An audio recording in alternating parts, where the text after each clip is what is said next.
I want to look at an absolutely classic image and bit of gospel text from John.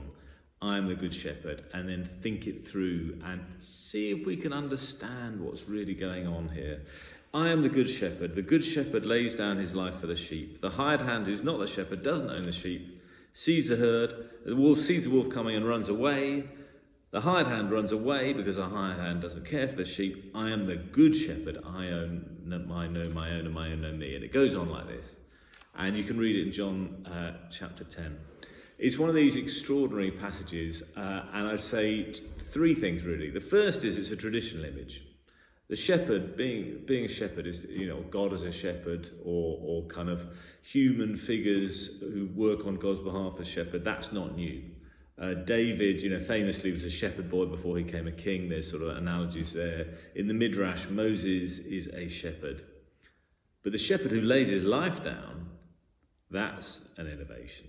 And I feel like John takes something Jesus must have said about being a shepherd, and then he reads it in the light of the crucifixion and resurrection and sees what Jesus did.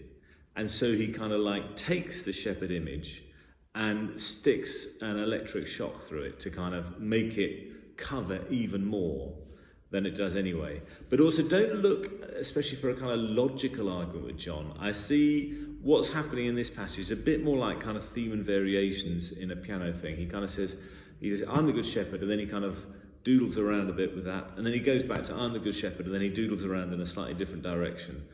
And it becomes this web of interlocking images which are very subtly interfaced with each other. That I lay down my life for the sheep. That will come back much later. Greater love hath no one than this, that they lay down their life for their friends. These themes are both examples of love in one thing and examples of shepherding, and they interlock and interweave in the most extraordinary way.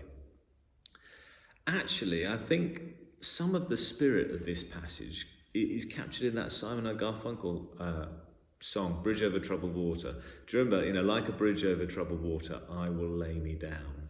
I will lay me down. It's a kind of gospel tune, actually, and I think that language, I will lay me down, draws, maybe subconsciously, from this kind of passage about Jesus as a shepherd laying himself down for the sheep, and this utter devotion to us, this utter love for the people who will come to be his church. And sometimes it's almost impossible to think we can reflect that in a kind of mediocre church. How can we ever do it? But then on a good day, something like that does happen. And I think what Jesus is doing, I was wondering about that Martin Luther King speech, I have a dream, I have a dream. But the reason that's got some hold is both impossible, as in when Martin Luther King's talking about it, it's miles off. And on one hand, it's still miles off, but we made progress. When Obama walks into the White House, or look, even in Britain, when Rishi Sunak comes in and becomes Prime Minister, this was impossible. In the 50s in Britain, the idea you'd have someone Indian born as Prime Minister is insane. And now we just find it normal. That there is, which is wonderful. And sometimes dreams get hold. And this is what Jesus is saying here. Can you imagine a dream where this model of laying his life down, each person laying their life down for the others, an unbelievable community? And that is what Jesus is calling us all to.